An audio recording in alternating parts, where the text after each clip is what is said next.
Rekaman video intimidatif yang memperlihatkan aksi sejumlah ojek pangkalan atau opang memaksa seorang ibu yang menggendong bayi turun dari mobil taksi online saat kondisi hujan viral di media sosial. Kejadian itu berlangsung di Stasiun Tiga Raksa, Kabupaten Tangerang, Banten pada Jumat, 25 Juli 2025, sekitar pukul 14.30 waktu Indonesia Barat. Tampak dalam rekaman video yang beredar sejumlah pria diduga merupakan opang yang beroperasi di sekitar stasiun. Mereka menghampiri mobil berwarna putih yang disebut merupakan taksi online, dan meminta penumpangnya yakni seorang ibu serta bayinya untuk segera turun dari mobil. Meski kondisi saat itu sedang hujan deras, ibu yang tengah menggendong bayinya itu dipaksa turun oleh para pelaku dari mobil.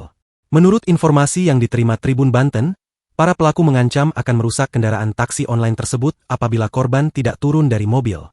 Sebab, para opang itu mengklaim bahwa wilayah tersebut merupakan area terlarang bagi para pelaku transportasi online untuk mengambil penumpang. Setelah mendapat ancaman tersebut, akhirnya ibu dan bayinya terpaksa turun dari taksi online dan berjalan kaki menuju jalan besar, meski hujan deras masih mengguyur.